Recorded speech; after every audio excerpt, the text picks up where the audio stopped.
Muchas gracias a todos por su presencia en esta primera mesa de trabajo del importante seminario que se ha inaugurado el día de hoy con una brillante conferencia magistral a cargo del doctor Héctor Gros Espiel, uno de los varones de la dignidad latinoamericana, a través de su trabajo académico, intelectual, diplomático.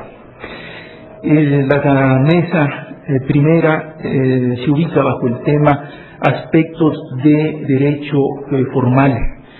Antes de presentar al doctor Marcelo Palacios Alonso, deseo disculpar al embajador Juan Manuel Gómez Robledo, subsecretario de Relaciones Exteriores de México, quien por causas de fuerza mayor, y no es el pretexto consabido de siempre bajo esta expresión, no puede asistir. El presidente de la República sale mañana del país y está en alguna reunión urgente de última hora, pero él ofreció estar presente el viernes, así que pues no nos perderemos realmente de su participación, que será sin duda brillante, pues Juan Manuel Gómez Robledo es uno de los principales internacionalistas de México, con una seriedad a toda prueba.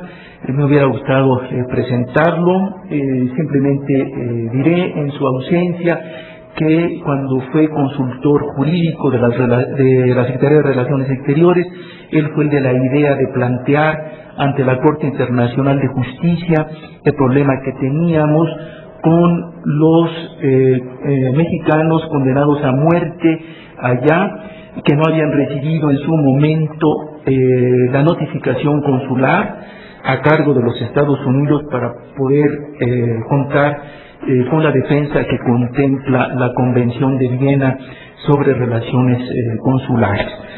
Fue una iniciativa de él, fungió como agente ante la Corte Internacional de Justicia por parte de México, y el resultado de la sentencia fue fundamentalmente favorable a la causa y los argumentos de nuestro país.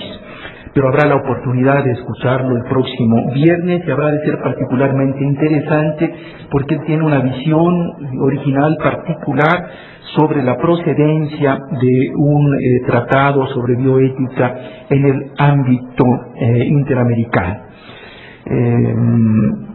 Dicho esto, pues me complace presentar al doctor Marcelo Palacios Alonso, uno de los principales expertos en el mundo sobre las cuestiones de bioética y que nos honra al Instituto, a todos los presentes, con su participación. Él nació en Candas, Asturias, España, es especialista en cirugía general por la Cámara Médica de Westfalia, Alemania, por el Ministerio de Educación y Ciencia de España, es especialista en traumatología y ortopedia por el Ministerio de Educación y Ciencia de España, profesor de la Escuela Internacional de Sofrología Médica, con una producción científica muy importante. Daré referencia únicamente a algunos de sus trabajos: la elaboración de la Convención de Bioética de 1991, cómo democratizar el proceso de decisión bioética, una convención europea sobre la bioética, la elaboración de la Convención de Bioética en otra presentación. Ha realizado diversas estancias de especialización en hospitales de la República Federal de Alemania durante más de 5 años, igual que de perfeccionamiento en la Universidad de Gotemburgo, Suecia, en la Facultad de Medicina de Berna, Suiza, en la Facultad de Medicina de Colonia, Alemania. Ha sido un importante promotor del desarrollo del tema de bioética en distintas instituciones europeas e internacionales, como el Parlamento Español, el Consejo de Europa, la Unión Interparlamentaria, la Comisión de las Comunidades Europeas. Es fundador de la Sociedad Internacional de Bioética en 1997, con sede en Gijón, España, director de su revista desde ese mismo año.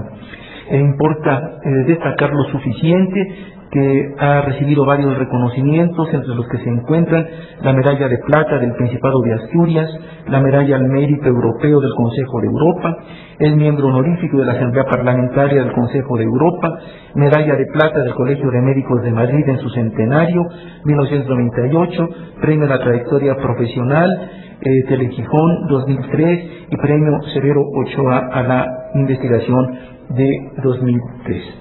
Repito el honor que significa para nuestro instituto recibirlo en esta oportunidad, doctor. Agradezco al profesor Menéndez Silva su intervención y me aclara que el pelo blanco pues justifica algunas de las cosas que están ahí. Son muchos años de trabajo, ¿verdad? Seguro que cuando ustedes tengan el pelo tan blanco como yo, tendrán también un currículum con muchas cosas de esta materia o de cualquier otra. Gracias por moderar mi presentación. Quiero agradecer ante todo, muy sinceramente, a los organizadores de estas reuniones, de este encuentro en el Instituto de Investigaciones Jurídicas, la invitación que me hacen a hablar de este tema en la idea de aportar alguna consideración para la intención que ellos tienen de ir a la elaboración de un instrumento latinoamericano de bioética, supongo, en un ámbito más diaspórico, más amplio, donde todos los países de Latinoamérica y del Caribe participen. Así que dense todos los organizadores del acto por reconocidos y agradecidos, para no hacer muy larga este agradecimiento lo represento en la doctora Ingrid Rena, en el doctor Gerard Segol y en la doctora Daphne Penholz, coordinadores. Me alegra mucho estar aquí y además encontrarme con personas muy queridas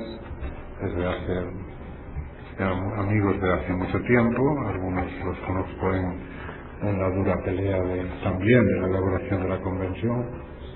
Y en fin, de estar con ustedes. Yo no les voy a hacer una conferencia al estilo, sino que vamos a ir repasando algunas cosas y si acaso quieren interrumpir para reflexionar sobre algún punto, yo estaré encantado de que lo hagan, o si el tema tiene alguna derivación hacia algún asunto concreto, como por ejemplo los incapaces jurídicos, etcétera, etcétera, o el consentimiento o la retirada del consentimiento. Algunas de estas cosas pueden hacerlo porque además enriquecerá, al menos así lo entiendo yo. Como saben, el modo de exponer puede ser muy vario y yo respeto a todos los demás, unas veces de una manera, otras veces de otra. Ahora me parece que debemos de participar todos un poco. La convención sobre esta es nuestra casa en Asturias, la casa de todos, de la Sociedad Internacional de Bioética, donde ustedes tienen las puertas abiertas de verdad, a través de nuestros correos, de nuestro secretariado, de nuestra gente y a mí, obviamente, cuando estoy allí, no solo para visitarnos si están allí, que sería imperdonable que no fueran a vernos, si pasan por Gijón, sino también para conocernos a través de esos prodigiosos medios que tenemos ahora, como son los correos electrónicos, en fin, sobre todo, ¿no? Internet, etcétera, etcétera, hacernos peticiones o cambios o intercambios.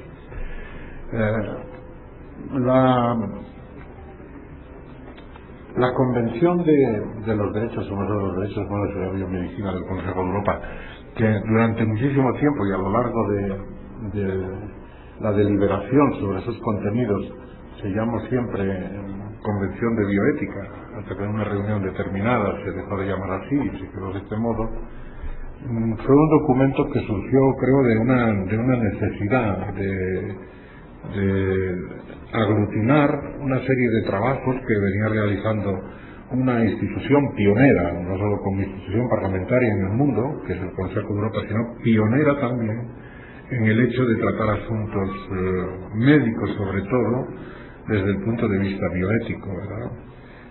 No hay que olvidar que una recomendación ya de muy atrás, de los años 70, en la que hacía referencia al tratamiento, atenciones a los enfermos moribundos, ¿verdad? Que eran anticipo de lo que podía ser debates más amplios, ¿no? Deliberaciones más amplias. En fin, no pensaba hacer esto porque lleva un cierto tiempo, pero como sea que se nos anuncia que hay una carencia, que una persona que iba a estar después de mí no estará, pues hablaré de alguna cosita más. De todas maneras, a lo largo de la exposición, si ustedes consideran que los derroteros deben de ir por otro sitio, me lo dicen y yo cambio de dirección y nos afrontamos en lo que les interesa a ustedes. Bien, en el Consejo de Europa, cuando yo fui al Consejo de Europa, había, me parece que eran 16 países, o 17, y cuando me fui había 35.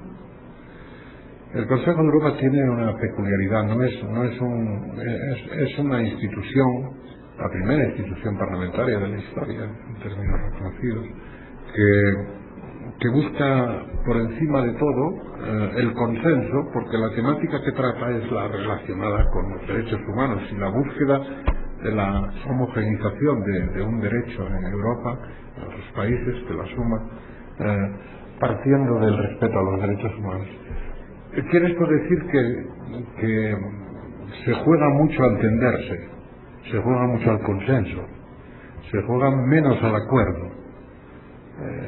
Al menos como yo lo interpreto, el consenso es buscar lo máximo posible, sin perder cada uno demasiadas plumas, cada uno de los interlocutores. El acuerdo, sin embargo, siempre deja pérdidas más notorias. Los responsables de derecho y conocedores quizá dirán qué cosas dice este hombre, ¿verdad? Pero así no se suele entender. El consenso es bastante más piadoso en los acuerdos que el acuerdo en los acuerdos. Por lo tanto, entonces allí se planteaba de momento la necesidad de hablar sobre determinados temas. Y había temas relacionados con la bioética que estaban muy dispersos.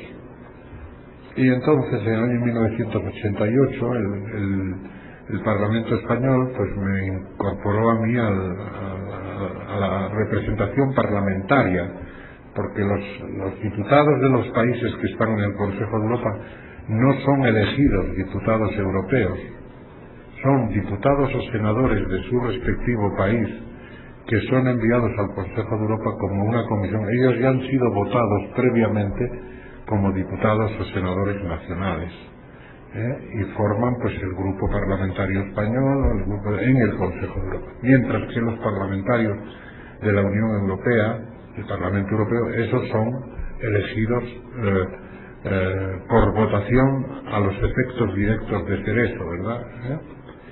Por lo tanto, en este tiempo a mí me incorporaron al grupo de parlamentarios españoles, que son de todos los grupos políticos, siguiéndose el voto ponderado, es decir, la parte proporcional al número de representación que tienes en el Parlamento, y ahí fui.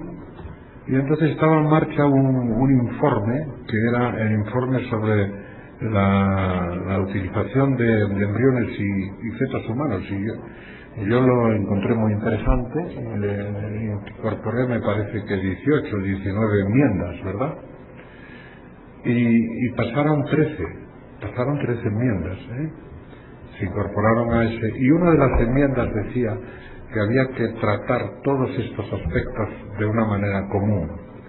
No pasaron 14 porque un parlamentario socialista me hizo ver que no se puede. Estaba a mi lado, un inglés, muy flemático, muy inglés. Yo estaba empecinado en que aquella enmienda pasara. Y el presidente me había reconvenido un par de veces: hombre, ¿no le parece a usted que tal vez otras personas se oponían a que aquella enmienda pasara? Y entonces ya quedaba feo, ¿no? Porque cuando el presidente hace una reconsideración es que está equilibrando el debate y tal y cual. Y entonces yo persistí como un niño malo, ¿verdad? Y entonces me tocó así en el codo y se arrimó y me dijo: no canse a su caballo, que va ganando. Y entonces retiré esa enmienda y las otras 5 que quedaban. Todos quedaron muy contentos y yo también bastante a gusto. Entonces, ese es el procedimiento que se sigue. Después, esto pasa a la Asamblea, esto fue en comisión, pasa a la Asamblea, y se tratan las cuestiones pues presentando también enmiendas. El caso es que en el Consejo de Europa se buscan siempre acuerdos, intentando que el producto final sea de calidad, no buscar acuerdos por buscarlos y sacar cualquier cosa, ¿verdad? Pero en este orden de cosas, el convenio, la Convención sobre los Derechos Humanos y la Biomedicina, encontró un escollo que no es el que generalmente se comentó en algunos medios, que la Iglesia estaba en contra o que no sé qué, o que varios parlamentarios de distintos países habían estado en contra y todo. El problema de la Convención fue su artículo 18 en su momento, sobre qué uso se le daba a los embriones fundamentalmente. En este sentido tengo que decir que la Iglesia Católica envió un escrito a través del obispo de Lausana, que yo tuve la satisfacción de recibir, porque mis relaciones tampoco eran muy malas con ellos, eran más bien buenas, y lo siguen siendo, por supuesto, con independencia de que cada uno defienda su territorio ideológico y sus formas de entender la sociedad y la vida, ¿verdad? Pero siempre desde el respeto a las ideas de otros y en la idea de encontrar algo que pueda ser útil incluso para mejorar tus opiniones. Pero el caso es que aquel discurso que el obispo de Neuchâtel envió a todos los obispos de Europa, pues decía que la convención era un buen instrumento, que había un par de cosas en las cuales no podían estar de acuerdo, pero que en todo lo demás sí estaban de acuerdo. Y entonces este artículo 18 dio lugar a que la convención se retirara del debate parlamentario, se reenviara al Comité de Ministros para su tratamiento y se viera este asunto. Fue bueno que fuera así. A mí después de 10 años me contrarió un poco, porque era el ponente, 10 años tratando un convenio y no es una cosa pacífica, como digo. Hay muchos intereses, muchas cosas, mucha forma de tal, muchos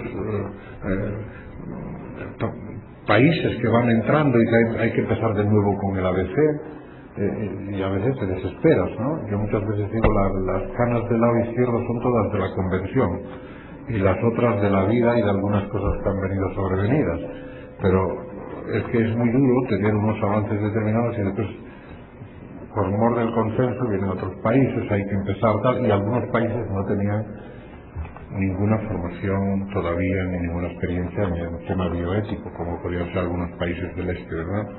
El caso es que se volvió al Comité de Ministros y fue para bien. Aunque a mí me contrarió, reconozco que la convención que se aprobó después fue para bien.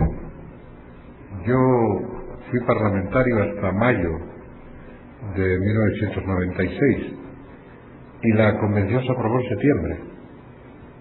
Pero el ponente, un suizo, Guido Plattner, tuvo la gentileza en el informe que presentó de decir que ese informe era mi informe y que él no pretendía ser en absoluto un usurpador.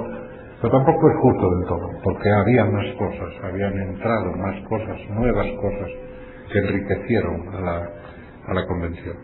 La convención, a veces se dice que es una convención solo para los países europeos, pero habiendo participado en la elaboración y en su debate, y a tenor de lo que dicen algunos de los últimos artículos, al menos uno, la Convención está abierta a todos los países, no solo europeos, porque si en un principio puede inducir a confusión diciendo aquellos que participaron en el proceso de su elaboración, no es menos cierto que la Convención también establece y aquellos otros países que puedan tener la intención de incorporarse al documento, lo cual evidentemente en la Convención hay abstracciones, como en todo consenso, ¿verdad? Pero eso deja abierta esta posibilidad. Al menos lo creo yo así, y creo que ese fue el espíritu de la deliberación cuando se elaboró el convenio, que se abriera a todos los países que así lo estimaran, ¿verdad? Entonces, establece el convenio, la convención, que dos cosas que a mi modo de ver son de mucha importancia. La primera, su revisión, que sienta un precedente, al menos en las leyes españolas ese precedente está presente ya. que pasados 5 años el convenio puede ser revisado, ¿verdad? O debe ser revisado. Y después, siempre que se estime necesario, en función de lo que los acontecimientos científicos o biomédicos puedan demandar, ¿verdad? Desde un punto de vista jurídico, ¿no? Ese es el primer aspecto. Y el segundo aspecto que a mí me pareció decisivo y de capital trascendencia es la insistencia como un principio esencial de que el interés del ser humano, cosa que recoge la convención de la declaración de la UNESCO reciente, muy bien, el interés del ser humano está por encima de cualquier interés de la sociedad y de la ciencia. Esto suena así, ¿verdad? Y esto fue motivo de muchas consideraciones, porque parece una frase cualquiera. Y además, la verdad es que al caso acaba siendo una frase cualquiera, porque en muchos casos, porque la realidad objetiva es que muchas veces las aplicaciones científicas y tecnológicas no tienen el interés del ser humano por encima de su propio interés ni el de la sociedad. Todo eso se ve en la realidad cotidiana, es la realidad objetiva, ¿verdad? Hay momentos en que el ciudadano tiene que ceder. No sé si la convivencia nos lleva a eso y es bueno que sea así, pero la realidad es que tiene que ceder en pro del beneficio general, etcétera, etcétera, ¿no? Es bueno, no se incorporó algo que va en este convenio, Néstor, y que todos, y los países latinoamericanos, lo dije hace unos días en Brasilia y en Sao Paulo, en las intervenciones, los países latinoamericanos jugaron en la elaboración de la declaración de bioética un papel sustancial. Lo digo porque estuve presente y lo viví. Vi cómo pelearon por incorporar a la declaración aspectos que, por supuesto, el convenio de Asturias y el convenio de los derechos humanos del Consejo de Europa no tienen, que son los aspectos sociales, con todo lo que eso significa. Lo cual no quiere decir que no haya una convicción, yo la tengo, de cómo lo científico y tecnológico influye en todo lo social, ¿verdad? Veamos un ejemplo. Si las grandes multinacionales se oponen a que los preparados contra el SIDA no puedan ser genéricos, como intentaron hacer en África hasta que el acuerdo de Pretoria lo echó atrás, evidentemente estamos viendo cómo la ciencia y la tecnología, sus productores intelectuales, científicos o patrocinadores de esa producción, pueden incidir sobre la enfermedad. Nosotros evidentemente también sabemos que si un país como Tanganica tiene un Producto Interior Bruto que no le da para pagar la deuda externa de un año, el Producto Interior Bruto de un año de Tanganica no alcanza para pagar la deuda externa, evidentemente cualquier atisbo o contenido de ciencia y tecnología que entre en ese país es para beneficiarse más a expensas del país, para llevarse productos de gran valor añadido, para llevarse a sus científicos también, que les cuesta crear con tanta dificultad. Una vez que Tanganica saca unos médicos o ingenieros o profesores o lo que sea, vienen los países que hacen una oferta interesante y se van porque allí no tienen porvenir. Pero también el caucho, la madera, y en este sentido estamos viendo cómo la ciencia y la tecnología, de manera indirecta o de una forma directa muy próxima, pues influye sobre la pobreza, sobre sí, en un momento determinado se enviaron muestras sanguíneas a los países africanos que no habían sido objeto de las pruebas del SIDA y que tenían efectivamente el retrovirus, pues efectivamente desde una cierta perspectiva actuaciones científicas y tecnológicas están repercutiendo. No quiero con esto decir que el núcleo duro de las cuestiones sociales lo sea en sí mismo, ¿verdad? Por sí mismo, ¿no? Por las planificaciones, las políticas, porque los seres humanos no somos justos y benéficos, y en unos lugares somos menos justos y benéficos que en otros, ¿verdad? Y eso es así. Pero en cualquier caso, en este sentido yo creo que este es un aspecto fundamental. Algo que se incorporó y que estaba diciendo y a punto estuve de perder el hilo, es lo referente a la integridad. La integridad es un concepto fundamental, y seguro que habrán disfrutado ustedes hoy con el profesor Gross hablando de la justicia, ¿verdad? Porque ese es otro elemento que se incorporó con toda la fuerza que trae consigo y que él ha sido un gran valedor. Pues en este sentido yo creo que en lo que concierne a la Declaración Universal de la UNESCO, en los países latinoamericanos, la India también, algunos países africanos, otros no, la mayoría de los países africanos votaban con Estados Unidos, y Estados Unidos iba más en una dirección médica y tecnológica que social. Eso está claro, costó bastante trabajo. Pero algunos otros países de Latinoamérica en principio, muy específicamente Brasil también, México, Uruguay, Venezuela, Colombia, jugaron un papel decisivo en este sentido. A mí me alegra mucho que la convención y el profesor Gross y la profesora Yolanda me invitaron a coparticipar en el libro, excelente libro que al final sacaron. Digo excelente porque aquello donde cada uno puede opinar libremente casi nunca deja de ser excelente. Las cosas empiezan a perder la excelencia cuando se te da un guión, o se te dice procura que no, claro, entonces lo que haces es quedarte sin el guión y ellos sin ti. Pero de cualquier forma, pues a veces pasan esas cosas. No fue este el caso. Y es un libro excelente que además tiene, yo lo he visto yo mismo, hice algunas consideraciones, que no críticas, matices o consideraciones, faltaría más, en un documento intergubernamental que es tan difícil de convenir como este del Consejo de Europa, pero en este caso más todavía, pues que no haya cosas que a ti te gustaría que estuvieran dentro, ¿de acuerdo?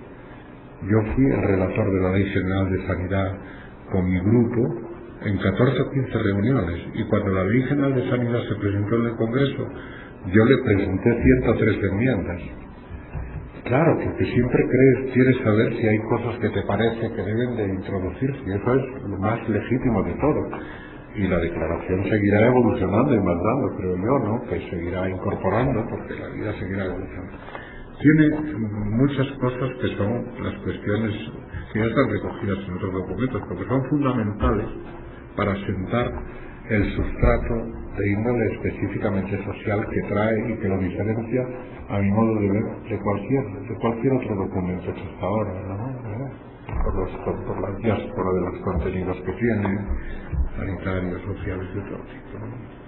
Y en ese sentido, pues a mí me alegra mucho ver cómo el avance en la elaboración de estos documentos incorpora, que no destruye, que no hace competencias infantiles o naíves, es decir, el nuestro va a ser el peculiar, y con todo ese bagaje y algunas cosas más, pues seguramente que en Latinoamérica se podrá ir en la línea de la peculiaridad que como área mundial o región mundial tiene. Yo lo digo siempre, es decir, nosotros venimos con frecuencia a Latinoamérica.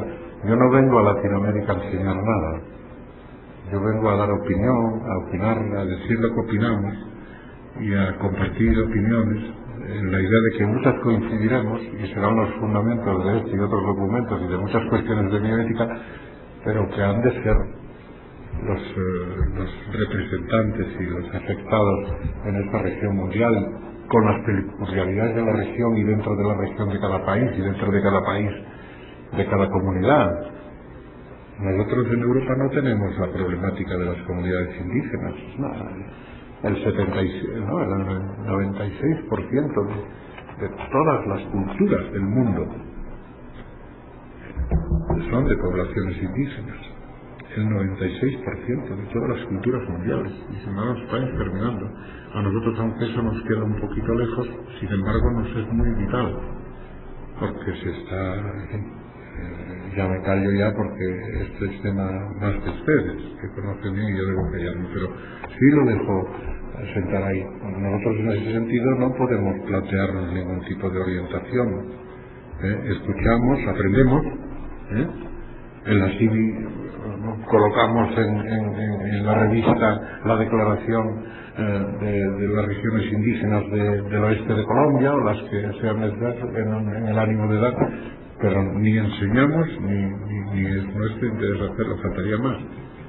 Compartimos y vemos que tenemos muchas cosas en común, y de este documento que se propone, sin ningún género de duda, incorporará en su esencia todo lo que es la declaración de la UNESCO, que a su vez trae partes de la Convención del Consejo de Europa, y cosas novedosas que vayan en relación con las que afectan a su lucha. Bueno, no cuento todas estas cosas, y en España está vigente la Convención desde el 1 de enero del año 2000, y ello es en función de que la Convención establece que cuando cinco países pues la hayan firmado, de los cuales establece la ley cuáles han de ser firmantes o no, cuáles han participado en la elaboración, pero 5 en definitiva pues pueden entrar en vigor. Y cuando nosotros lo solicitamos, que además respondió muy bien, era el gobierno anterior, pues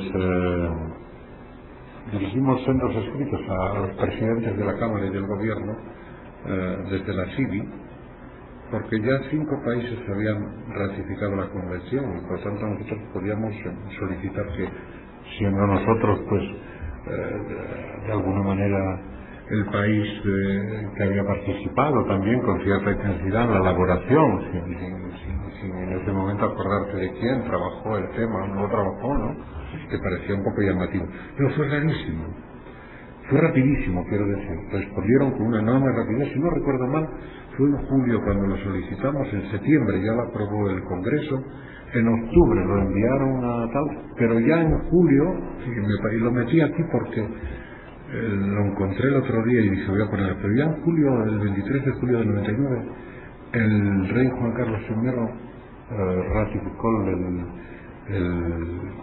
el instrumento de ratificación del convenio, ¿verdad? El convenio es esta estructura, un preámbulo con muchos considerandos, convicciones.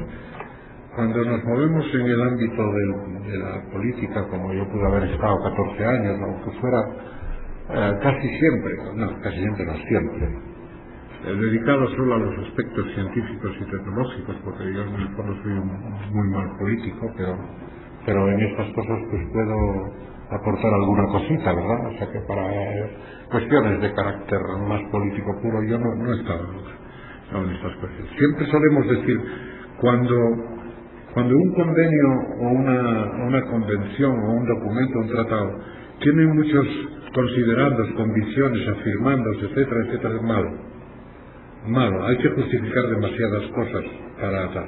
Ahora, cuando un convenio o una declaración, como la de la UNESCO, o como tiene muchos más artículos y tiene muchos más capítulos que las propias declaraciones previas, va mucho mejor.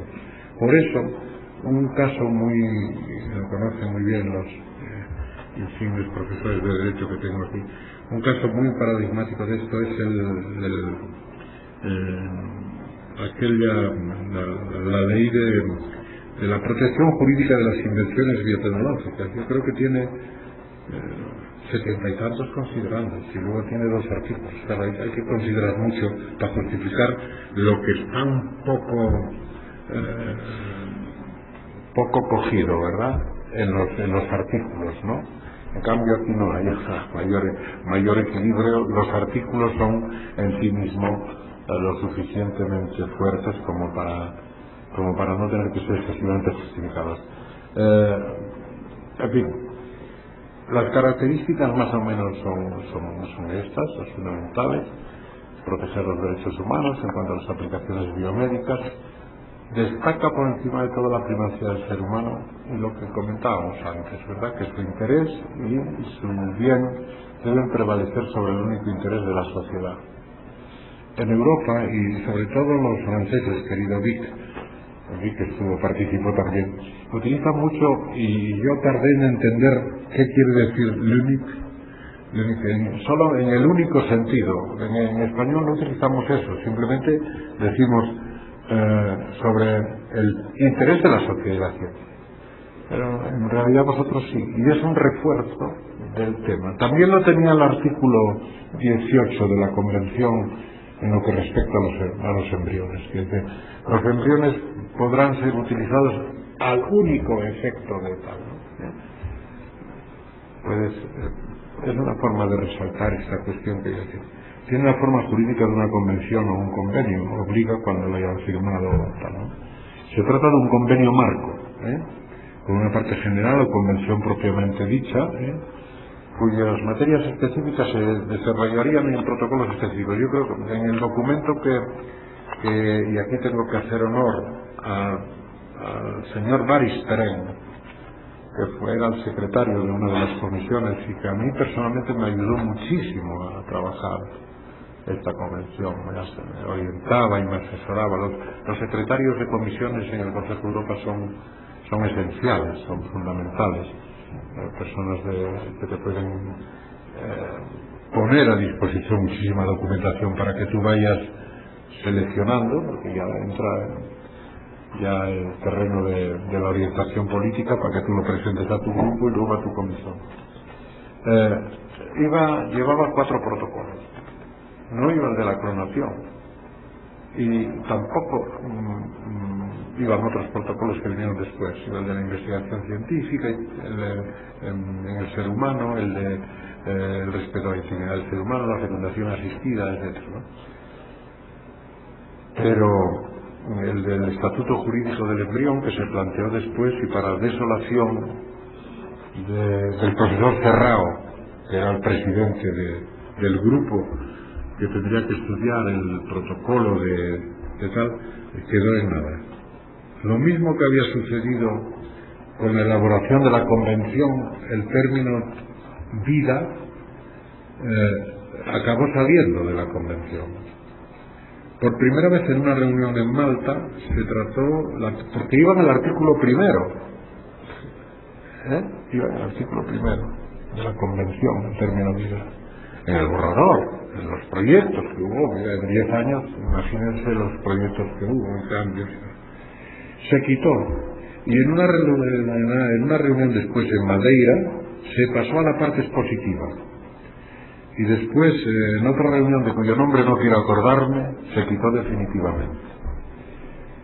¿Y todo esto por qué? Por lo de siempre.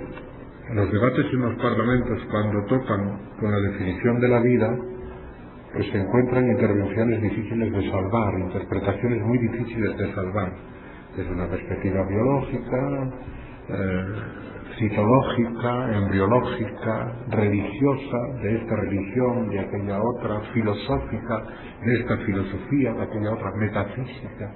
Es decir, al final la definición de vida acaba como acaba aquella frase que oí en Sicilia a un bioético americano, a Fletcher, muy conocido, que llevábamos 2 días para buscar una definición de la biotecnología y dijo: señores, estamos perdiendo mucho tiempo, tenemos que seguir avanzando, por lo tanto dejemos la definición aparte, porque en definitiva todos sabemos lo que es la biotecnología, no sabemos definirla, todos sabemos lo que es. Por lo tanto, poco más o menos pasó esto con el concepto de vida, puesto que la convención tiene que seguir saliendo adelante y el término vida nunca va a llevarnos a un acuerdo, ¿verdad? Todos sabemos lo que es la vida, como interpretamos, el convenio va a seguir adelante. Y en Estrasburgo, aquel protocolo aquella comisión que se creó para hacer un protocolo sobre el estatuto del embrión, que dicho sea modestamente, fue por una propuesta mía, y ahora les explico por qué, pues decidieron dejarlo sin edie, y creo que está aparcado sin edie. Es decir, el estatuto del embrión yo creo que no saldrá. Digo esto que fue modestamente una intervención mía, porque cuando yo accedí al Consejo de Europa, pues evidentemente iba con la cosa de, no sé, la deformación que tiene más o menos cada profesional. Yo tenía la deformación del médico, ¿no? Y yo iba vas hacia las cosas médicas, en el fondo es porque es donde estás seguro, ¿no? Si yo me pusiera a hablar de derecho, bueno, me lo prohibiría a mí mismo, yo me lo veto radicalmente, pero si quisiera esa osadía estaría en un mundo absolutamente inseguro, como si alguien de tal... Lo bueno de la bioética es que a todos nos lo ha enseñado un poquito de lo otro, y que es absolutamente enriquecedora, porque te acostumbras a escuchar nombres, a oír sentencias, a tener conocimientos de algunas cosas, por ejemplo, del derecho, de la filosofía, porque si no, no hubieras contactado. Y los profesionales del derecho, de otros ámbitos, pues se entrenan con consideraciones. Cuando hicimos la ley de reproducción asistida en España, pues entonces había una serie de personas, 36, yo presidía aquella comisión, y le pedí al presidente que no hubiera voto ponderado, que cada grupo llevara los que quisiera, de manera que el grupo socialista llevamos 8, el grupo popular, que éramos la mayoría, llevó otros 8, no, 11 llevó el grupo, y la minoría vasca, que tenía 6 parlamentarios solo, llevó 6, y nosotros con 170 llevamos 8 nada más. No se trataba de eso, ¿verdad? Entonces, al segundo día tengo que decirles algo que fue una de las cosas más grandes que yo aprendí en mi vida, que yo recibí en mi vida como formación. Un día iba a convocarse la segunda reunión, pues el catedrático de Derecho de la Universidad de Navarra, el de Constitucional de no sé dónde, el otro de Derecho Civil de no sé qué, el siguiente de no sé dónde, me dijeron, así un poco como haciendo una pequeña intriga, ¿no? Se me acercaron y me dijeron, oiga, estamos valorando el enorme esfuerzo que hacen ustedes para que entendamos lo que dicen, pero no entendemos una palabra. Y una palabra. Y entonces te preguntas, ¿y cómo es? Bueno, pues porque los juristas preconstitucionales seguramente no necesitaban definiciones biológicas, ¿verdad? Pero después ya eran necesarias. Y entonces el profesor Lacadena, el catedrático de genética de la Universidad de Madrid, ahora ya jubilado, y el profesor el Barry, que es el padre de la primera niña probeta española, con el doctor de Zeus, pues se dedicaron un día entero a aquellos alumnos, sesudos alumnos, a explicarles por dónde iba el espermatozoide, cómo se encontraba con el óvulo, qué forma tenían las trompas, qué era la fertilización, así en términos gráficos, cómo se construía un gen, qué era una secuencia, cómo la escalera de la doble hélice, y entonces ya se pudo seguir adelante, porque la verdad es que eso, estarán ustedes conmigo en que puede ser la cosa más bella que uno se encuentra a lo largo de su vida, una de las cosas más importantes, ver a personas tan sesudas que den una imagen de humildad, de gente de bien y de profesionalidad, por otra parte, intentando acercarse a lo que desconocen. Pues decía que yo había pedido esto porque en el Consejo de Europa siempre se hablaba de que había que definir el estatuto biológico del embrión. A mí me llamó mucho la atención. Y a mí me resulta muy extraño que nadie pidiera que se definiera el estatuto biológico. Y me resulta muy extraño porque me resulta terrible entender, por ejemplo, que se pueda enjuiciar, valorar jurídicamente o legalmente el estupro, por ejemplo, o el robo o el homicidio sin que se definan previamente, ¿no? Si antes no dice lo que es un homicidio, ¿cómo lo vas a castigar? Entonces entramos de lleno en el tema de la definición del estatuto biológico del embrión. Y sirvió para avanzar, porque el concepto en un acercamiento también de tolerancia intelectual se quedó en que el día 14 señalaba un antes y un después en el proceso del desarrollo, como siendo un continuo. A partir del día 14 del desarrollo embriológico ya no puede dejar de ser lo que es, ¿verdad? ¿De acuerdo? Pero antes sí. Antes es posible que se produzcan, es decir, en la fase de preembrión. Y en una recomendación, que fue la 1056 después, que también llegué yo, se incorporó ya el término de preembrión, que no es un invento del Consejo de Europa, ni español, como se pudo decir. Es decir, la fase de desarrollo embriológico que va desde la fertilización hasta el día 14, más o menos. ¿Por qué? Porque en ese momento aparece la línea primitiva, que es un determinante de el proceso de aparición paulatina de órganos que van madurando, en fin, formas incipientes en el embrión, en el feto incipiente, formas tal y luego maduración. Hay partes del organismo, por ejemplo, como son unas células del intestino, ¿no?, que no empiezan a formarse hasta los 6 meses, pero claro, no puedes esperar hasta los 6 meses para decir que está una vida hecha. Otros autores entienden que siendo el ser humano un ser racional, relacional y social, que todas estas características todas las empieza a tener en el momento en que aparecen los esbozos del cerebro, que son esbozos, hacia el día 18 o 20, después de la fertilización. Pero claro, con esos esbozos no se va a matricular en la Academia de Jurisprudencia, ¿no? O sea que es un esbozo nada más que está ahí. Sin embargo, hay distintas formas de entender. Pues entonces sí se incorporó en la definición del concepto biológico, y de esta manera yo creo que quedó bastante bien razonado el por qué se pedía un estatuto, o que había fuerza razonable para pedir un estatuto jurídico de algo que ya decíamos que era. Y entonces el estatuto jurídico empezó el propio convenio y en otras recomendaciones a quedar ya bastante claro. Primero, se entiende por esto hasta el día 14. Segundo, no puede ser objeto de ningún tipo de actuación de este otro tipo. Una enmienda mía, que era la 24, lo que se llaman las actuaciones indeseables sobre el embrión, la clonación con fines reproductivos, algún otro tipo de actuaciones, ¿no?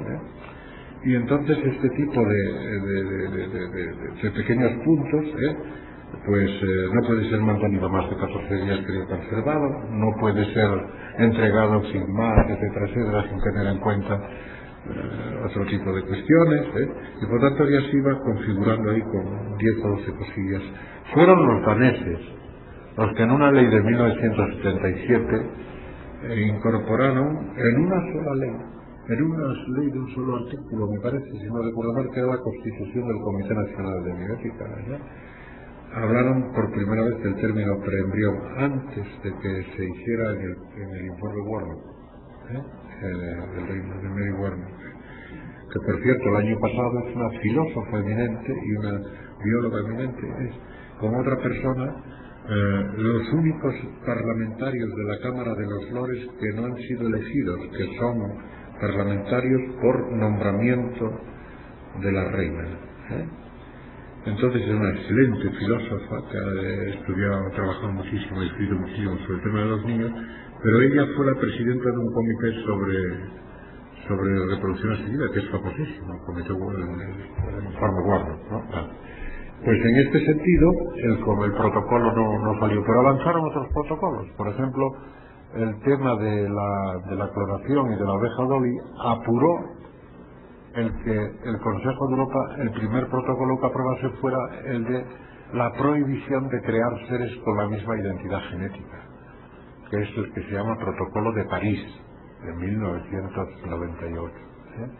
Entonces, otros no. Su alcance es mundial. Ya sé que algunos me van a refutar y seguramente tienen razón.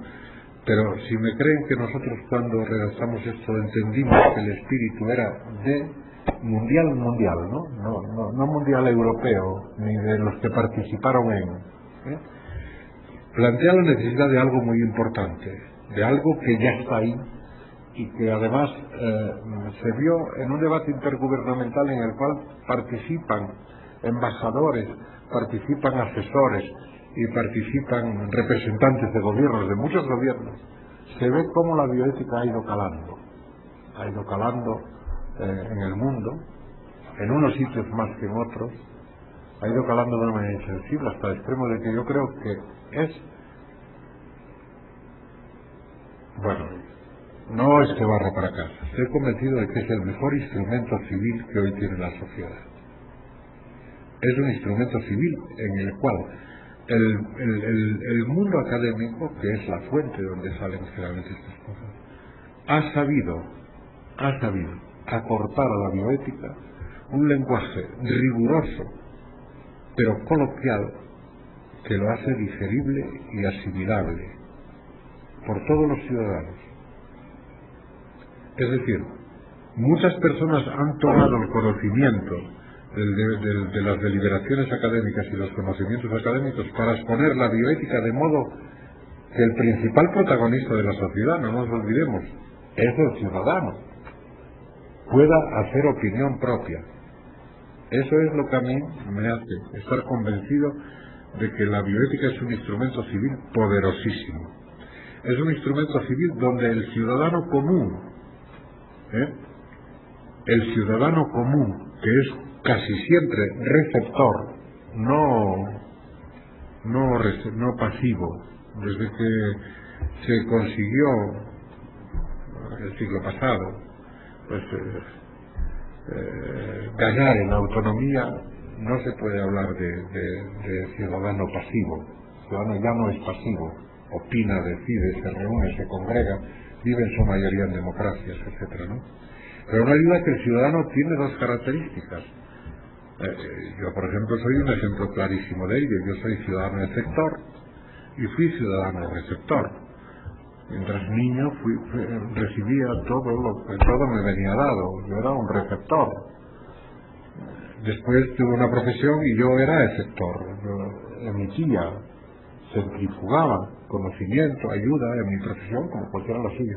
Pero yo también he tenido enfermedades y he sido las dos cosas a la vez. Efector y receptor. Por lo tanto, en este orden de cosas, el principal protagonista de la sociedad, que es el ciudadano, para formar opinión propia solo se le puede garantizar a través del debate público, la deliberación pública, donde el científico y el conocedor, el profesional, tiene la grandeza positiva y la humildad suficiente como para no desmerecer en absoluto la calidad de lo que enseña, pero enseñarlo de modo que el ciudadano común, que a veces tiene escasas letras y otras veces está asustado de estar ante un tema así, pueda recibirlo, metabolizarlo, hacerlo suyo y forjarse opinión propia. Creo que esta es la grandeza de la bioética. Por eso pienso que es un gran instrumento civil, es el instrumento civil de nuestro tiempo, para mí el más importante, que ha ido conduciendo aquí y allá de una forma insensible hacia lo que yo no me atrevería, yo creo que ya es una cultura bioética, más o menos instalada aquí o allá, pero que está en todos los sitios. Y además se ha ido instalando esta cultura bioética en la sociedad a expensas del conocimiento también del ciudadano de estas cosas que le tranquilizan, de saber que en algunos lugares se están debatiendo, se está deliberando sobre cuestiones que les afectan personalmente, ¿no? Yo estoy mucho más tranquilo si sé que se está deliberando sobre la prohibición de armas atómicas que si sé que no se está, aunque yo no esté nunca en ese asunto. Los ciudadanos efectivamente se nota, sí, ya sé que están haciendo esto. A mí me hablan muchas veces y me dicen, ¿cómo va eso de la botica? ¿Cómo va eso de la robótica o de la biótica? No me importa.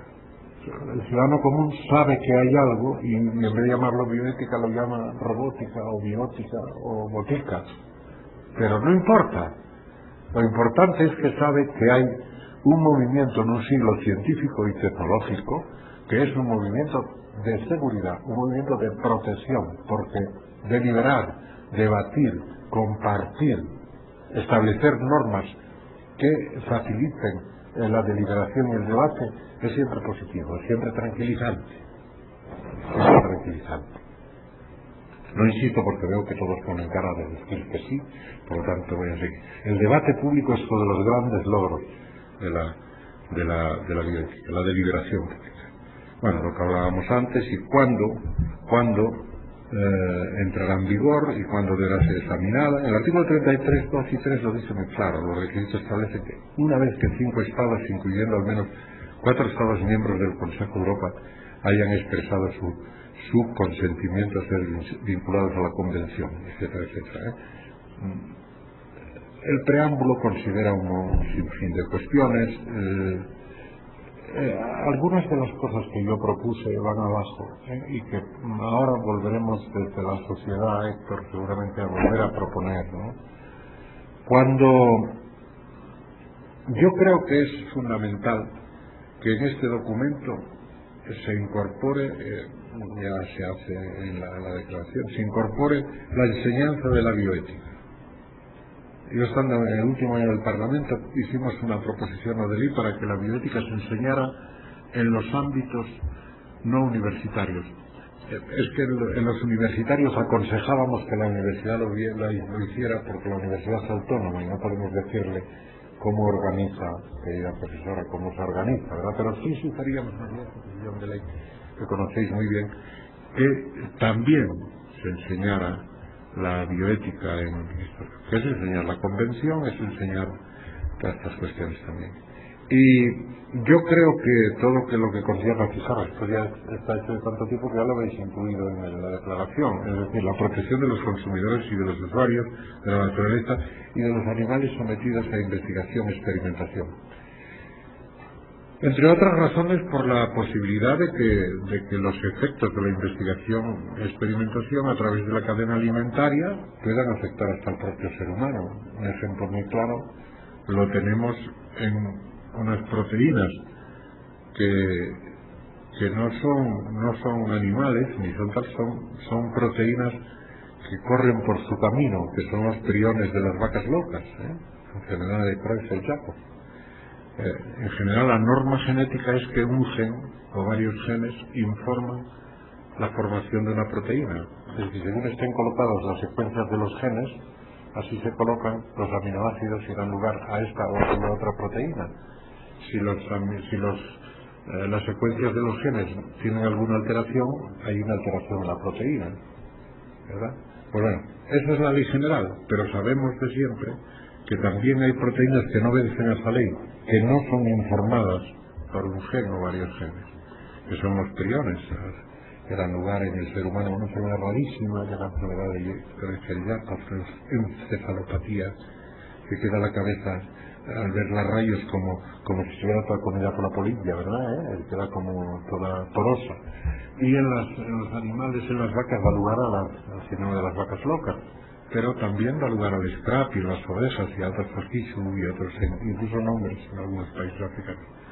En este orden de cosas, creo que la protección de estas cuestiones y todo lo que los animales sometidos a investigación y experimentación en un documento específico como ese debiera de estar, ¿verdad? Bueno, no se considera cuando se protege al ser humano en su dignidad y en su identidad y se garantiza toda la persona tal, y luego algunos planteamos que debiera de establecerse una referencia a la integridad y la especificidad. Yo es que creo que es más importante la especificidad. Es decir, eso es una cosa de reconocimiento general, que lo que enriquece a nuestra especie y le hace avanzar es la variedad, la variación, la variabilidad. Y la variabilidad es la referencia, el espejo de la especificidad en cada grupo variado. Creo que también debiera de entrar, había de tenerse muy en cuenta en el artículo 4.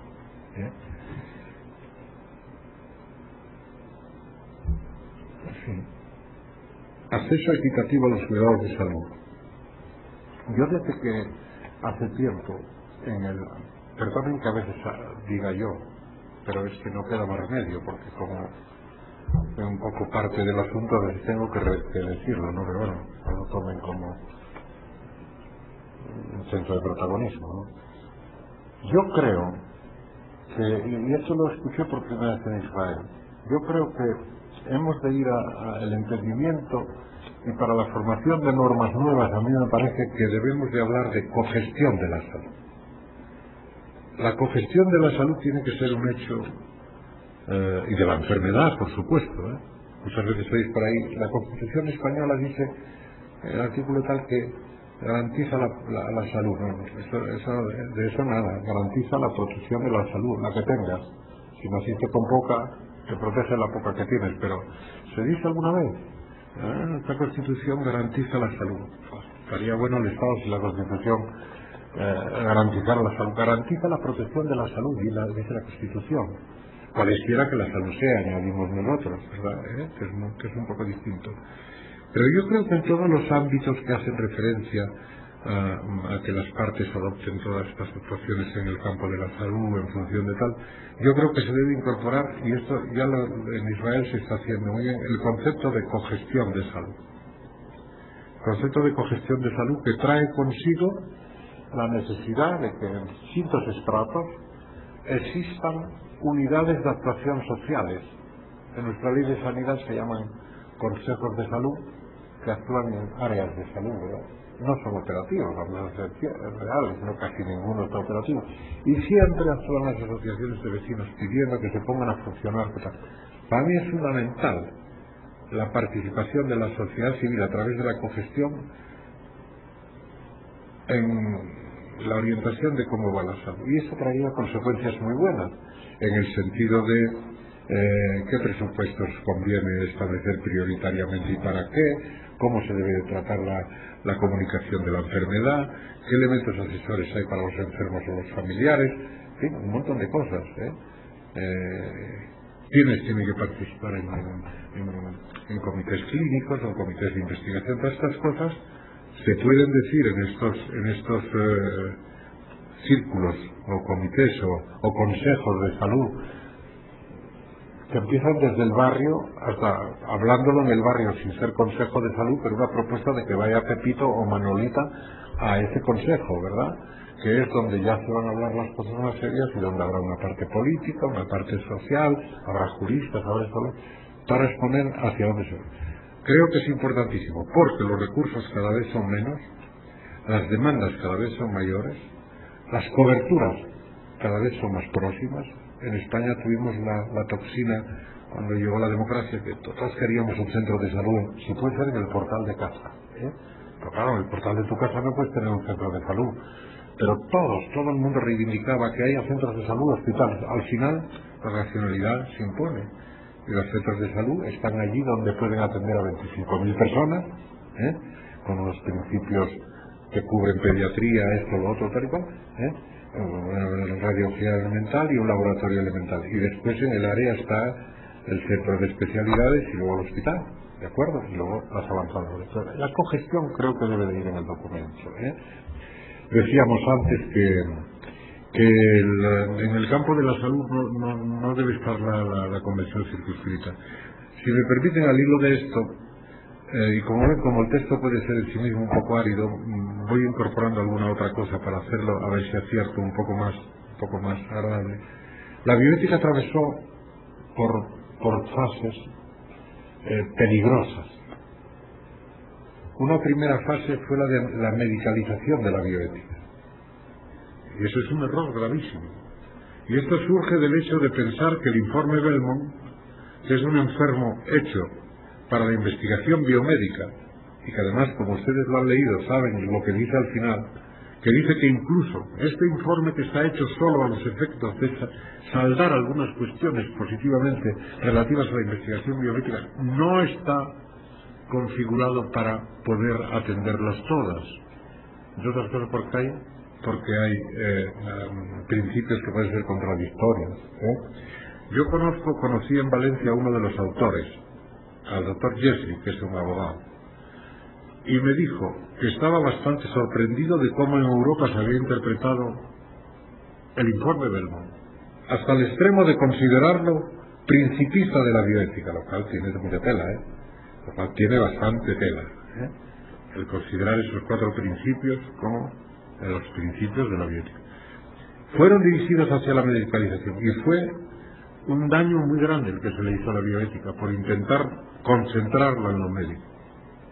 En nuestra sociedad tenemos 4 bloques de trabajo: lo médico, lo biológico, lo alimentario y el medio ambiente, entendiendo el alimentario como lo relativo a la alimentación, agua, etcétera, etcétera, y todas estas cuestiones, ¿no? Pobreza, todo. Pero en cualquier caso, después pasamos a una fase donde no encuentro la palabra, la derechización, es decir, el derecho se incorporó a esto, y el derecho, la verdad es que parecía que daba respuesta a cosas que eran problemáticas y que efectivamente caían dentro de la necesidad de que el derecho actuara, o la ley o la norma, pero parte de un error de concepción, y es de entender que la bioética son solo aquellas cuestiones que pueden caer en el campo de la medicina del derecho, ni en uno ni en otro. Hay muchas cosas que nunca necesitarán del derecho y que nunca necesitarán de la medicina, y por eso seríamos yo creo que actuaríamos bien si tuviéramos en cuenta que la bioética es mucho más amplia, hasta el extremo de que podemos decir que siendo del derecho, de la medicina, de la biología, de esto, del otro, si no es social, no es nada. La bioética, si no es social, es un divertimento intelectual. Está bien, ¿vale? El que quiera que lo haga, a mí no me merece la pena. Como divertimento intelectual no me interesa, me iría por otros caminos. Yo creo que sí. Si en todo lo que conduce justicia, si no va dirigida hacia al bien social, la bioética para mí no es nada. Lo he dicho, lo he publicado, lo digo mil veces. Y entre otras cosas, ¿por qué? Porque es un instrumento civil que va dirigido a los ciudadanos, en tanto que protagonistas sociales. Y el por qué tiene la respuesta en que, desde mi punto de vista, el ciudadano jamás debe perder. El ciudadano es el único que nunca debe perder. Nunca. Y las sociedades tenemos que estructurarnos. Quizá llega el momento de revisar un poco la democracia que dio tantos frutos, pero que todavía evidentemente se incumple en muchos lugares de la Tierra y que es insuficiente para muchas cosas, e ir hacia una democracia coparticipada.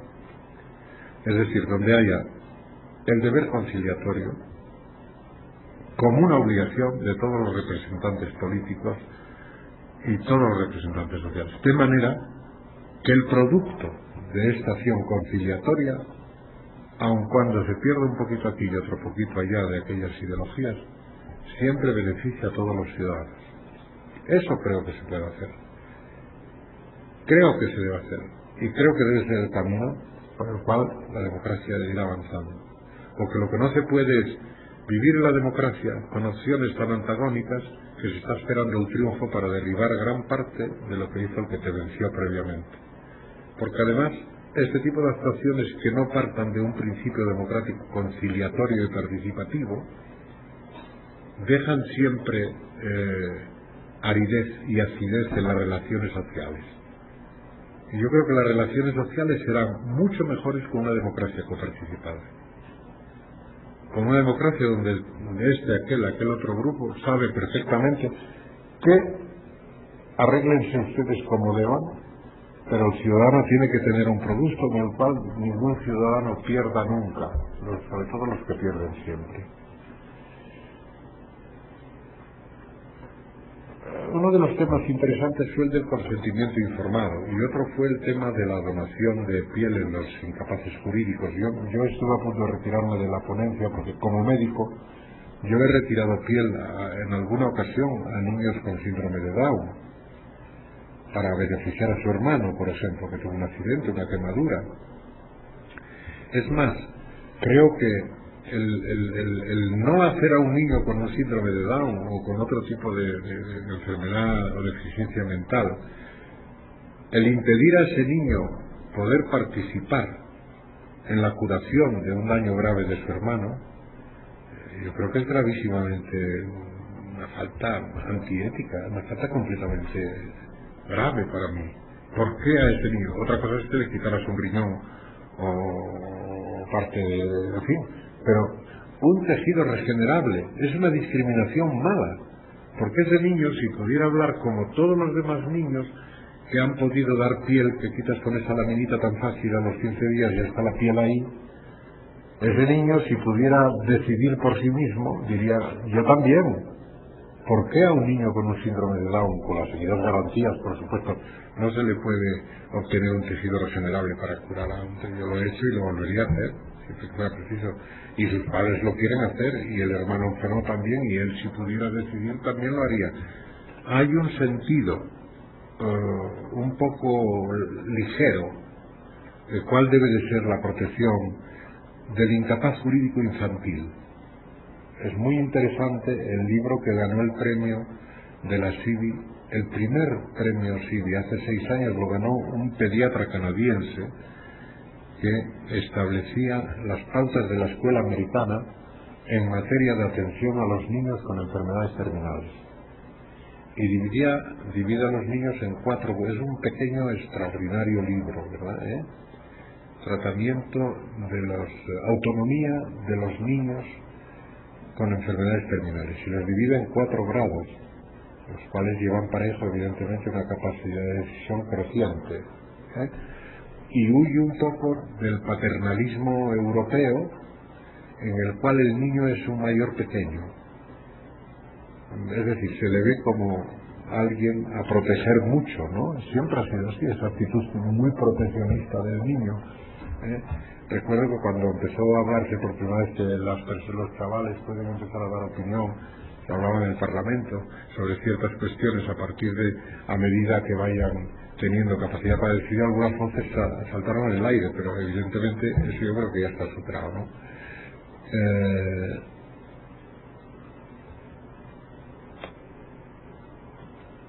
Bien, este tema de los disminuidos físicos, psíquicos y sensoriales causó un alboroto tan grande que el despachito que yo tenía podía tener más de 4.000 legajos venidos de toda Europa y seguramente de otros sitios.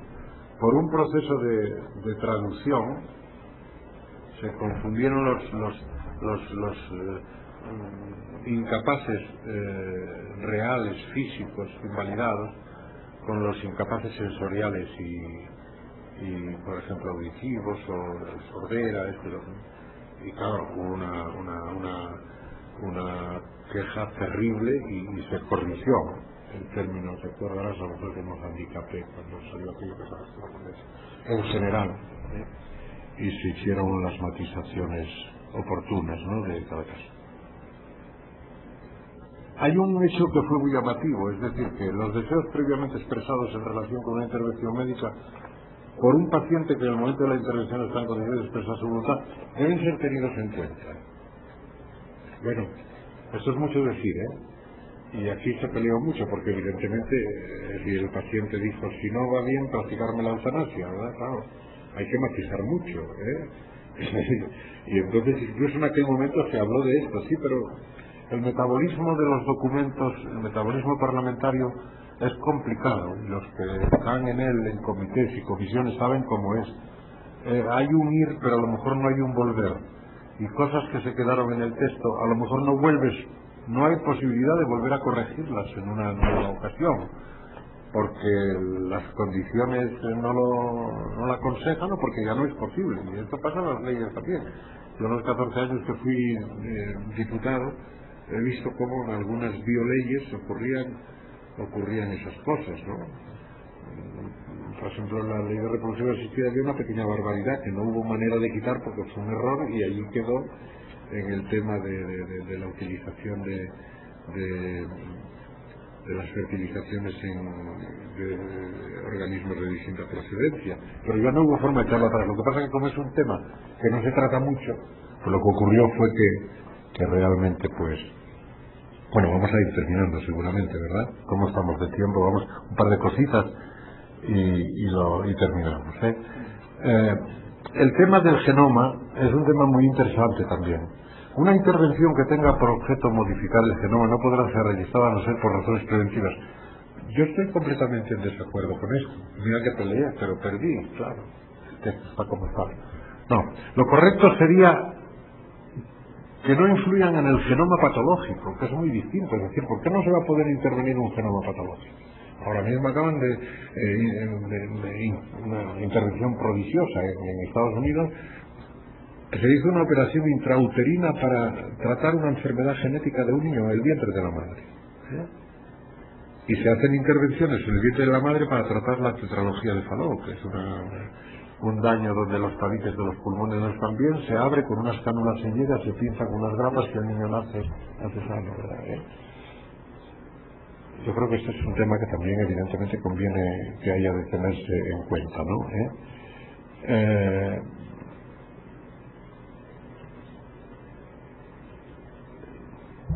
Nos lleva mucho el seguir avanzando hasta tratar todo el articulado, pero yo creo que podríamos terminar para hacer una pequeña deliberación diciendo que este convenio surgió como una necesidad en un momento determinado en el que había una enorme dispersión de documentos parciales y en el que efectivamente asistíamos a algo que definió en gran medida como mínimo el segundo tercio del siglo pasado.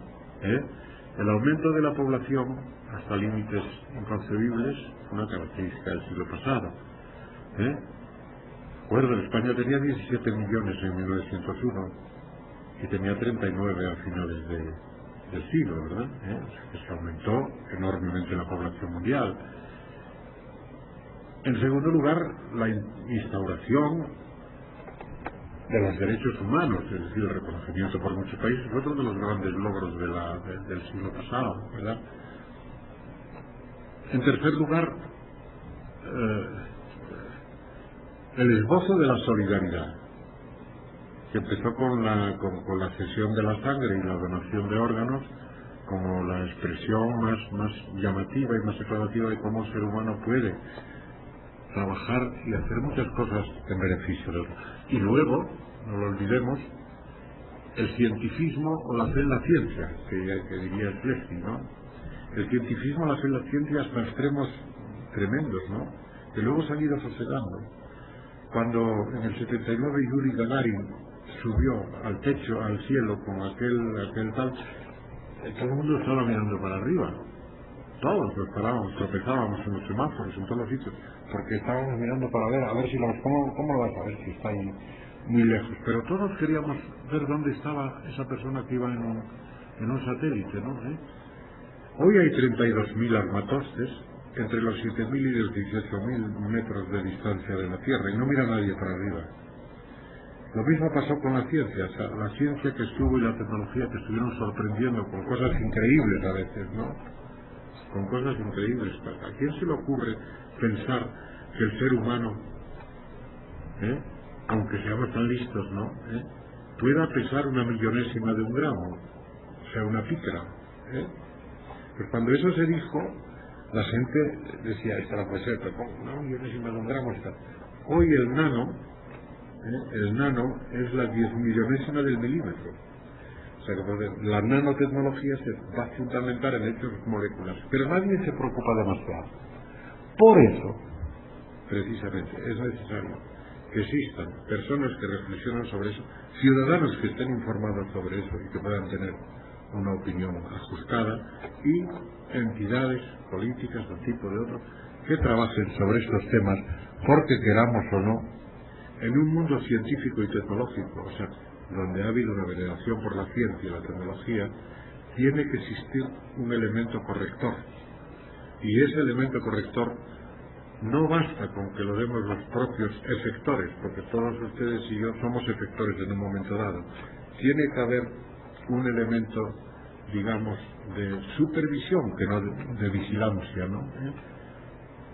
No un mastín, ni un bulldog, ni un rottweiler que esté encima de tal, pero sí una estructura social a través de este tipo de instituciones, de grupos, de actuaciones y de documentos que señalen las vías, que digan por dónde tiene que ir la sensibilidad de una sociedad respecto de los avances científicos y tecnológicos en un momento determinado. O sea que ese perímetro no lo va a señalar generalmente el productor, aunque haya productores muy beneficientes. No lo va a señalar seguramente tampoco el investigador, que está ocupado en muchas cosas. Ya lo dijo Kant, ¿no? ¿Por qué hacemos las cosas? Lo que podemos, lo que sabemos, lo que debemos y lo que nos dejan, ¿no? Pero en muchas cosas vamos no solo por el deber, sino por el ser también, ¿verdad? Entonces, en ese sentido, el elemento que ha de estar ahí, que ha de ser insensible también, o sea, que esté en toda la sociedad, un instrumento civil que esté en la línea de supervisar lo que ocurre con estos avances científicos y tecnológicos en lo que concierne, por ejemplo, la Convención de Asturias, es la bioética. Y por eso, evidentemente, la sociedad lo ha visto, creo yo, en los sitios más que en otros, ciertamente. Tiene además una peculiaridad, si me lo permiten. Nos acordaremos, por lo menos en España, cuando allá por el año 86, por ahí, cualquier cosa que se pudiera decir respecto de una actuación médica, biológica o científica era vista como, ¿ves? Ya se está metiendo con nosotros. Hoy nadie dice eso del mundo científico. Es decir, la acción médica y la acción investigadora y la acción biotecnológica se ha hecho pública, se ha exteriorizado, ha pasado de lo privado, en el sentido de lo oculto, lo que podía ser el ejemplo de loco con el cucurucho aquí haciendo cosas raras, en un laboratorio él solo, ha pasado a otra cosa, a lo público. Porque todo este tipo de actuaciones se mueven con equipos, se mueven con grandes presupuestos, y sobre todo, y con esto termino, porque la acción que se hace en la medicina, en la biología y en todos estos ámbitos, la hacen personas que pertenecen a la sociedad y que a ellas se deben, sean médicos o sean juristas. Por eso este tipo de documentos creo que son sustanciales, a ver si aciertan, estoy seguro que sí, con un documento de peso y de esencia latinoamericana. Muchas gracias.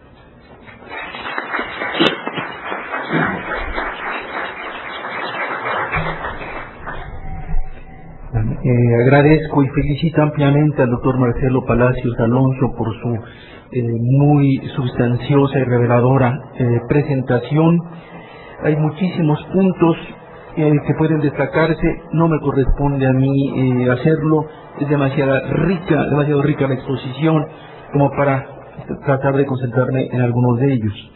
En cambio, sí le expreso mi felicitación muy sincera. Doctor, nos llegaron dos preguntas, si quiere usted verlas. Si la convención es un instrumento regional, ¿cuál fue el motivo de poder extenderse a países no miembros de la organización? La página web podremos encontrar el material electrónico presentado y si no es así puede proporcionarlo vía correo electrónico. Lo segundo sí, en la página web de la CIVI está la convención en distintos idiomas, ¿Sí? Sí. Y esto lo pregunta Mónica. ¿Mónica ya se fue? No. Parece que sí. A veces hacen eso. No se va. Pero bueno, volverá. Y entonces, sí, está en la página web en varios idiomas, o sea que se puede encontrar allí. Nuestra página web está también en castellano, en portugués, en inglés, en alemán, en francés, en ruso, en chino, en árabe, en unos cuantos idiomas, en 9 me parece, o sea que se puede encontrar allí. Y si no, es muy fácil, lo que decía de la puerta es real. No me hagan la faena de no creer que es verdad.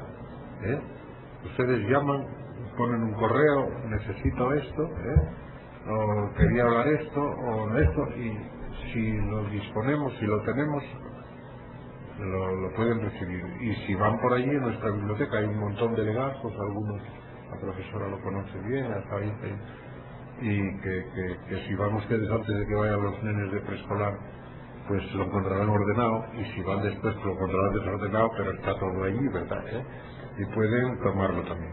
Si la convención es un instrumento regional, ¿cuál fue el motivo de poder extenderse a países no miembros de la en sí misma?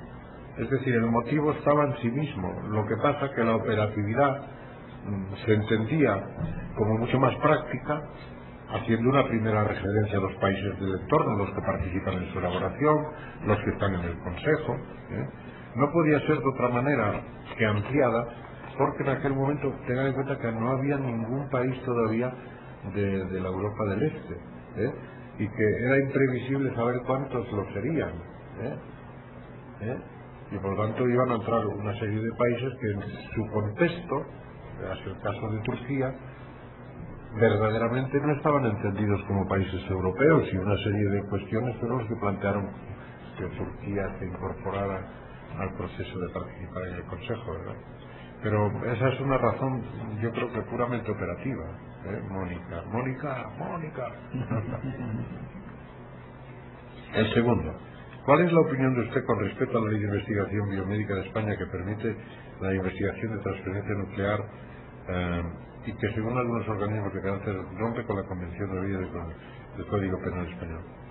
Me parece una ley estupenda, entre otras razones, si no hubiera sido juez y parte, porque un grupo de personas con el actual ministro y otra serie de personas fuimos llamados para elaborar esta ley y nos consideramos incapaces, ¿no?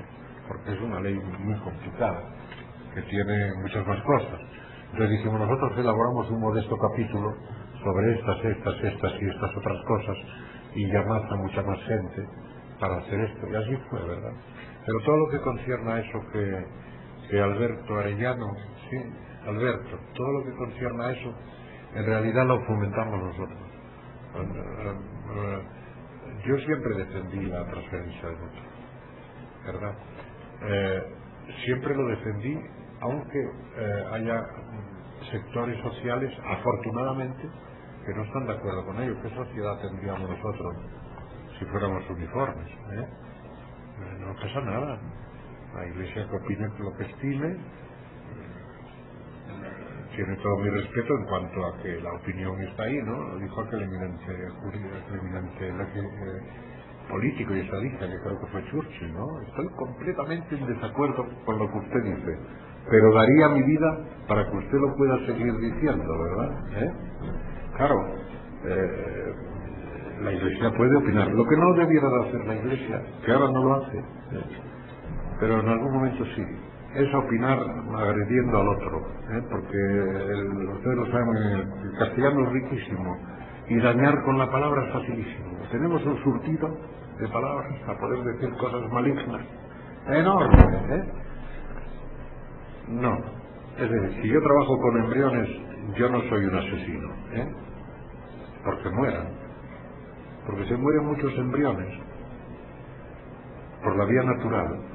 Aproximadamente, por razones genéticas, aproximadamente el 17% se mueren en los primeros días y antes del tercer mes alcanza hasta casi el 40%, ¿verdad?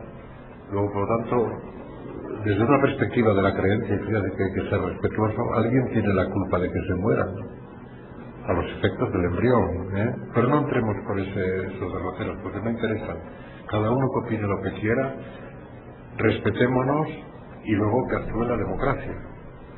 Que la democracia hay que corregirla, se corrige, pero la democracia está establecida con la finalidad de que los representantes legítimos de los ciudadanos avancen en el plano legislativo, y a veces habrá cosas que se incorporan al plano legislativo y otras no las comparten, pero en el caso de que no obliguen hay bastante fuerza personal y moral para no tener que meterse con las decisiones que otro adopte, ¿verdad? Sí, la fertilización in vitro no obliga. Pues muy bien, se puede defender su tesis moral y me parece correctísimo, además hágalo, ¿verdad? Pero no se meta usted con esa familia, porque esa familia lo que quiere es tener descendencia y entrar en el sociograma de tener hijos, de quererlos, de llevarlos con otros niños a los parques, de no perder a los amigos por mor de la esterilidad y de estas cosas, ¿verdad? Porque ¿qué pinta los amigos de siempre cuando la otra pareja va con un niñito todos los días al parque? En algún momento determinado esta otra pareja es un pegote, ¿no? Muchos, entrando un poco en esta problemática, en el conocimiento de la misma, sabemos que la infertilidad de la pareja puede crear problemas muy serios en el sociograma, ausencia de niños, reproches personales, rupturas, etcétera, ¿no? No es el momento de entrar en eso, pero no debe de temer nadie que se opine correctamente como se quiera y que se defienda al territorio como se quiera y que haya un activismo pacífico como deba de ser, que sea así, pero la sociedad tiene que seguir avanzando. Por eso creo que es una ley importante, y yo como médico, como ciudadano sobre todo, y como gente que estuvo en el plano legislativo, siempre puse en el platillo de la balanza, hombre, después de 45 años y más de 7.000 intervenciones quirúrgicas medianas y mayores, Supongo que nadie pensará que yo voy contra la vida, ¿no?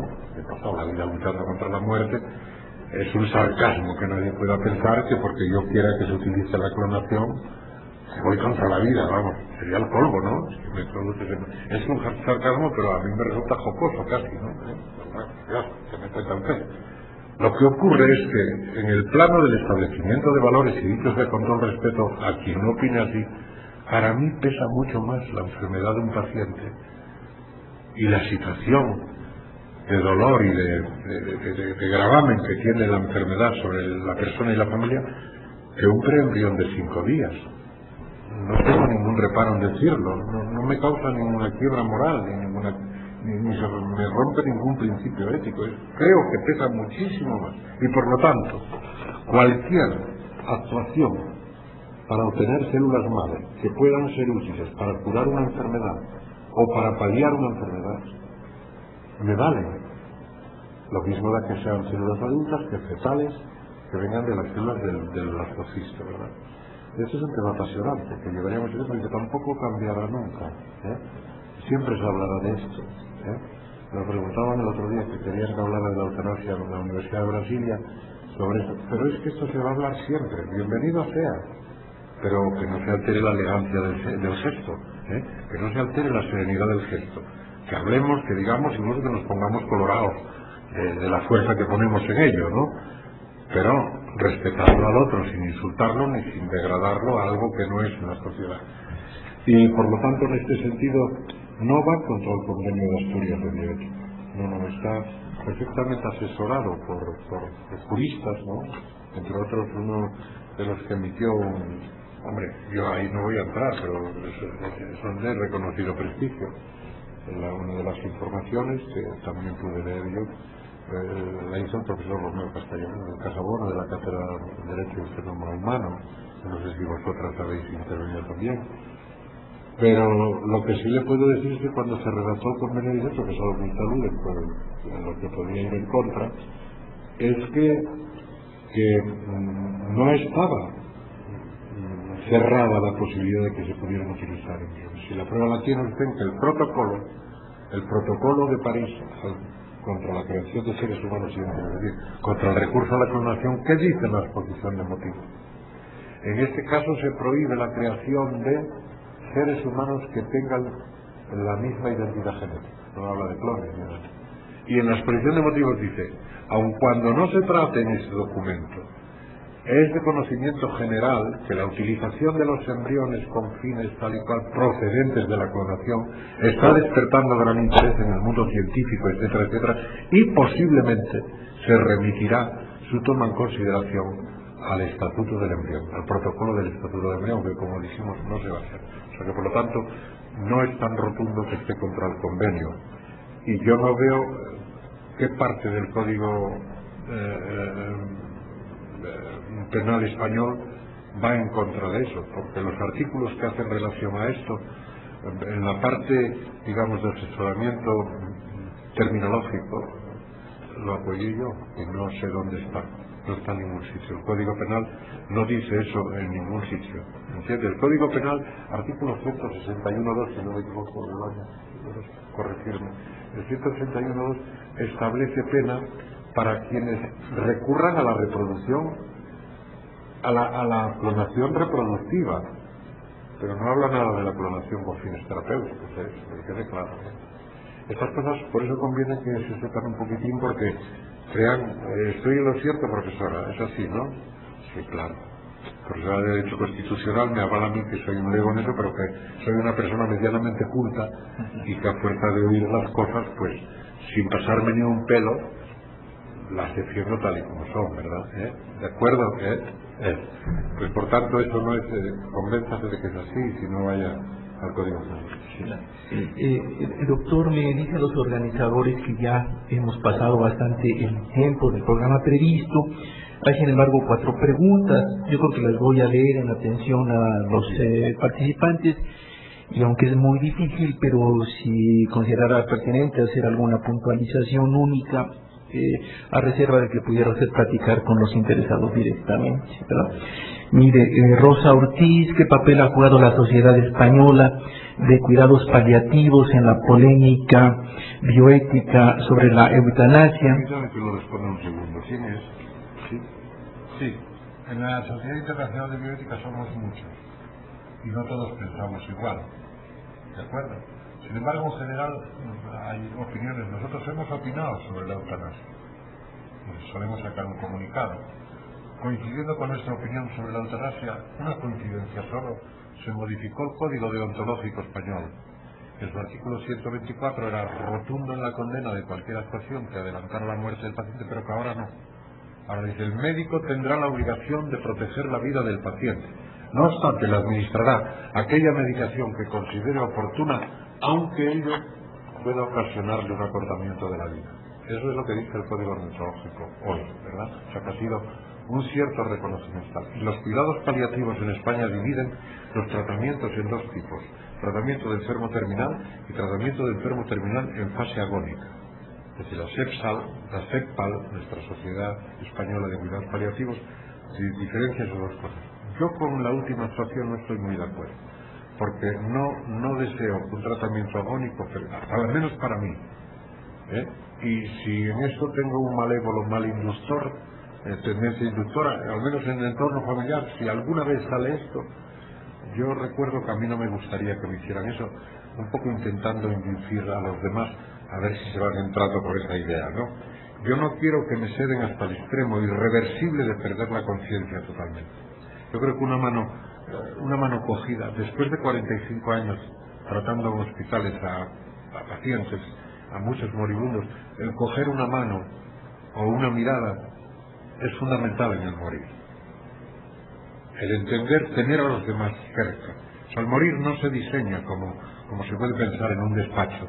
Se muere llorando, se muere con ganas, se muere como aquel personaje de Camus que decía, ¿por qué lloráis? Caramba, si el que se muere soy yo y voy tan contento al otro mundo, ¿verdad?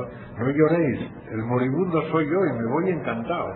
Pues bueno, se muere de muy distintas formas, con la familia, sin la familia, consciente, inconsciente, irritado, pacífico, de mil modos.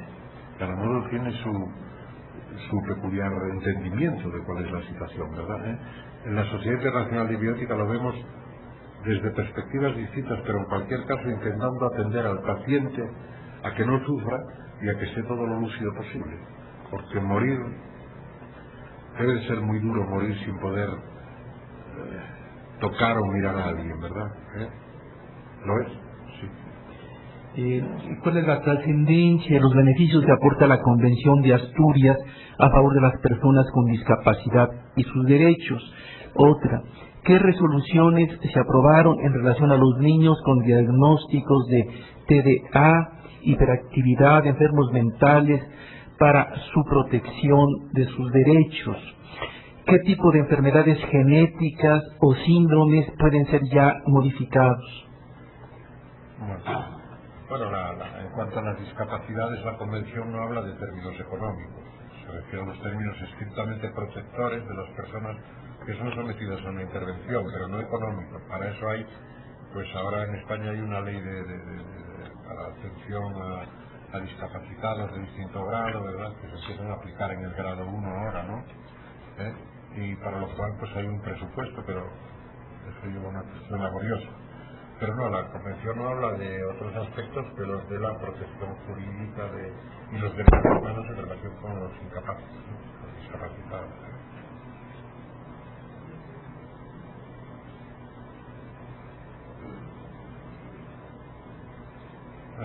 Sí. Bueno, yo creo... Perdón. Permítame un segundo, en cuanto a usted. Yo creo mucho en la sociedad civil, porque es una pregunta muy inteligente y muy profunda, ¿no? Y quería complementarlo un poco y que sirva, si acaso, si me permite, como siempre. Yo creo tremendamente en la sociedad civil. Y la sociedad civil siempre va dándose aquellas cosas que, por otras partes, los avances les traen, ¿verdad? Hay que confiar más en la sociedad civil que en los grupos coyunturales. La sociedad civil es la gran fuerza de la sociedad.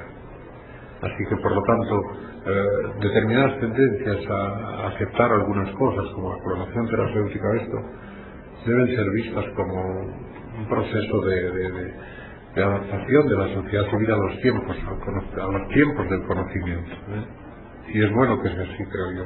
Nunca, decía Leclerc, un filósofo griego, que siempre hay grupos sociales que están permanentemente sobresaltados porque con cualquier cosa la sociedad se hunde, y la sociedad no se ha hundido nunca. La hundimos nosotros con las guerras y con otras cosas, pero con estos avances no se hunde. Muchas gracias.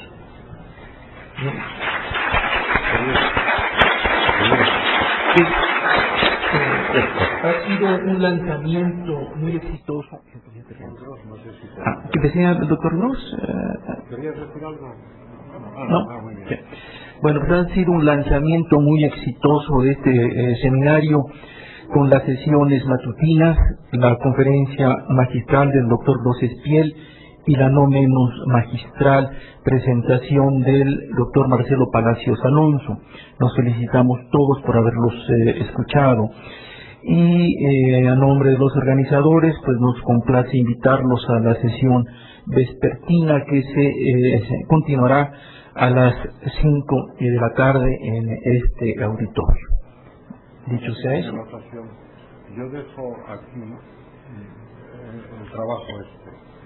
Ellos deciden si algunos de ustedes consideran algunas partes de utilidad y lo quieren usar. Por mi parte no hay ningún inconveniente, ¿de acuerdo? Verán allí todos los errores que tengo en el. Muchas gracias.